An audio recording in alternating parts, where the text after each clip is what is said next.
there are so many people in the world, and you may be watching this right now, and you have these incredible ideas, and what you think is missing is motivation. And that's not true. Because the way that our minds are wired, and the fact about human beings, is that we are not designed to do things that are uncomfortable or scary or difficult. Our brains are designed to protect us from those things because our brains are trying to keep us alive. And in order to change, in order to build a business, in order to be the best parent, the best spouse, to do all those things that you know you want to do with your life, with your work, with your dreams, you're going to have to do things that are difficult, uncertain, or scary, which sets up this problem for all of us. You're never going to feel like it. Why do you think that is? Oh, I know exactly why that is. Because I've studied this so much, because for me, one of the hardest things to figure out was, why is it so hard to do the little things that would improve my life? And what I've come to realize is that the way that our minds are designed is our minds are designed to stop you at all costs from doing anything that might hurt you. The way that this all happens is it all starts with something super subtle that none of us ever catch. And that is with this habit that all of us have that nobody's talking about. We all have a habit of hesitating. We have an idea. You're sitting in a meeting. You have this incredible idea. And instead of just, saying it, you stop and you hesitate. Now, what none of us realize is that when you hesitate, just that moment, that micro moment, that small hesitation, it sends a stress signal to your brain. It wakes your brain up, and your brain all of a sudden goes, oh wait a minute, why is he hesitating? He didn't hesitate when he put on his killer spiky sneakers. He didn't hesitate with the really cool track pants. He didn't hesitate with the NASA t-shirt. Now he's hesitating to talk. Something must be up. Then your brain goes to work to protect you. It has a million different ways to protect you. One of them is called the spotlight effect. It's a known phenomenon where your brain magnifies risk. Why? To pull you away from something that it perceives to be a problem. And so you can truly trace every single problem or complaint in your life to silence and hesitation. Those are decisions. What I do, and what's changed my life, is waking up and realizing that I'm never going to feel like doing the things that are tough or difficult or uncertain or scary or new. So I need to stop waiting until I feel like it. And number two, I am one decision away from a totally different marriage, a totally different life, a totally different job, a totally different income, a totally different relationship with my kids. Not like one decision, I'm divorcing you in the marriage example, but one decision on, you could be having a conversation with your spouse and you feel your emotions rise up, and within a tiny window, those emotions can take over and can impact how your marriage goes. Or you can learn how to take control of that micro moment and make a decision to act in a way that actually shifts your marriage. Your life comes down to your decisions, and if you change your decisions, you will change everything. In the scheme of life, hitting the snooze button is not that big of a deal. But here's the thing about life. None of us wake up and say, today is the day I destroy my life. What we do is we kind of check out because it feels overwhelming. Or we check out because we're afraid. Or we check out because we start listening to self-doubt. And then we make these teeny tiny decisions all day long. And we don't even realize it. Decision to not get up on time, a decision to not eat the right thing, a decision to snap at your kids, a decision to not speak in a meeting, a decision to not look for a job, a decision to not deal with your finances, a decision to not call your parents, like whatever it is. All day long, these tiny decisions that take you so far off track. And then you wake up like I did and you look at your life and you think, how the hell did I get here? And more importantly, how do I get back over there? And you have no idea. And so I was so trapped. And I know from your story, you felt the same way. Like you knew that there was more in store for you, but you couldn't figure out, how do you close the gap? How do you find the power that's in you? How do you discover your greatness? How do you solve these problems? It feels so overwhelming when you can't. I would go to the grocery store and the items would scan And I would be sitting there readying my excuse because there was no way that my check card was going to clear. I got in this struggle with myself that a lot of us find ourselves in, and that is you get trapped in what I call the knowledge action gap.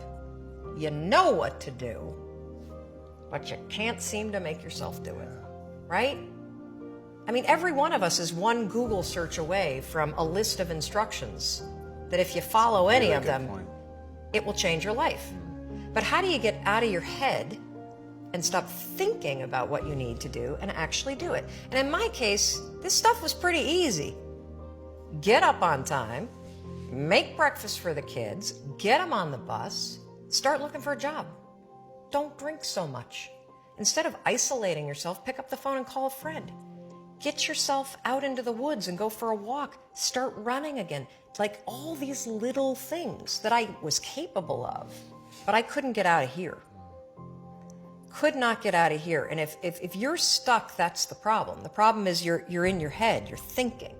When you set goals, when you have an intention on something that you want to change about your life, your brain helps you. What it does is it opens up a checklist, and then your brain goes to work trying to remind you of that intention that you set.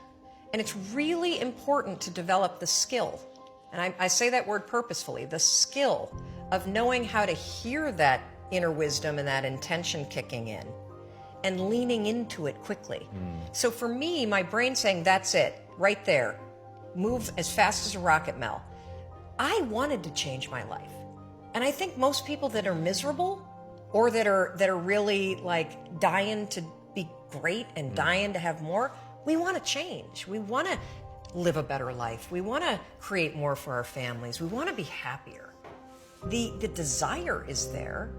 Again, it's about how do you go from knowledge to action. So the first thing in this story that's important is realizing that the answer was in me. And my mind was telling me, pay attention. Anyway, the next morning, the alarm goes off, and I pretended NASA was there. It's the stupidest story. I literally went 5, 4, 3, 2, 1. I counted out loud, and then I stood up. And I'll never forget standing there in my bedroom. It was dark. It was cold. It was winter in Boston. And for the first time in 3 months, I had beaten my habit of hitting the snooze button. I couldn't believe it. And I thought, wait a minute. Counting backwards? That is the dumbest thing I've ever heard in my entire life. Well, the next morning I used it again and it worked. The next morning I used it again and it worked. The next morning I used it again and it worked. And then I started to notice something really interesting. There were moments all day long, just like that 5-second moment in bed, where I knew, knowledge, what I should do. And if I didn't move within 5 seconds, my brain would step in and talk me out of it. Every human being has a 5-second window. Might even be shorter for you. You have about a 5-second window in which you can move from idea to action before your brain kicks into full gear and sabotages any change in behavior. Because remember, your brain is wired to stop you from doing things that are uncomfortable or uncertain or scary. It's your job to learn how to move from those ideas that could change everything into acting on them. When you understand the power of a 5-second decision, and you understand that you always have a choice to go from autopilot to decision maker, everything in your life will change. You will be a different negotiator. You will be different in sales. You will be unstoppable in the gym because you will realize the amount of garbage that you put in the way of your hopes, of your dreams, of your potential, of your confidence, of your courage. Everything comes down to the decisions that you make. We all know what to do. None of us know how to make ourselves do it. I started researching it. Why does something so stupid work? Why? Why does something so silly create such powerful and profound change? Well, here's why. The rule is a form of metacognition. Metacognition is a fancy pants term that means something real simple. You can outsmart your own brain in furtherance of goals. There are tricks that you can use that actually outsmart the tricks your brain plays on you in furtherance of a higher purpose. We all know this. You can restrain yourself if you're in a situation that calls for it. You can jump into a raging river to save your dog or your kid. You can direct yourself in ways if it's important to you. And so the rule, what it does is it does something really remarkable. When you count backwards, 5, 4, 3, 2, 1, what you're actually doing is you're interrupting what researchers call habit loops that get encoded as closed loop patterns in your basal ganglia. That's the part of the brain where your feelings, where your emotions, every habit that you have, which is nothing more than behavior that you repeat that you don't even think about. And so when you go 5, 4, 3, 2, 1, it interrupts what's going on here that's spinning without you thinking, and it moves and awakens your prefrontal cortex. So when you hit 1, your habit has been interrupted. So you've interrupted self-doubt. You've interrupted maybe snapping at your kids. You've interrupted the desire to grab for a drink. You've interrupted procrastination. You've also, by counting backwards, done an action. It's awakened your prefrontal cortex. That is the part of the brain that you need that's awake when you're changing behavior, when you're learning new things. When you hit 1, it's also a prompt. So in the language of research, you'll hear people talk about starting rituals. That is something that's proven to help you learn a new habit. The 5-second rule, when you repeat it, becomes a starting ritual that triggers you to act with confidence, that triggers you that this is a moment for courage, that triggers you to shift gears. And because you've also done the manual work of awakening the part of the brain that you need to change, you've set yourself up for success. It doesn't work if you count up, because you can keep going. And also counting up doesn't require focus. If you count backwards, 5, 4, 3, 2, 1, it again awakens the prefrontal cortex and it prompts you to move. When you start to use it and then you read about it, you'll see that it's being used all over the place. They use it in the armed services in order to align troops and get them to start an exercise. They use it at elementary schools, 5, 4, 3, 2, 1, at big assemblies to get a huge room full of kids to stop talking. Really simple and interesting example, yeah. Because it requires you to focus. It's not a habit. It will become a habit that prompts you to have confidence and courage. But in the beginning, it interrupts patterns of behavior that you do on autopilot. It helps you assert control, and it teaches you how to become the kind of person that moves from thinking about something to actually doing it. I think we're all flawed, and that's the beauty of who you are. And instead of trying to make yourself perfect in every area, it's so much easier when you accept the things that you're terrible at, or that are your weaknesses, or that are the things about your wiring. Look, if I were diabetic, I would take insulin. I happen to be somebody that's wired for anxiety. Right. No big deal. So figure out how to, instead of fighting those things, actually trick it. Because the truth is that you're never going to feel ready to make these changes. You're never going to feel like doing them, but you can always make a decision. That's always in your control. Staying with somebody that treats you like garbage is a decision. It is. Staying at a job that you hate is a decision. Staying in the body that you are not proud of is a decision. Is it going to be easy? No, it's not going to be easy to change. It's simple.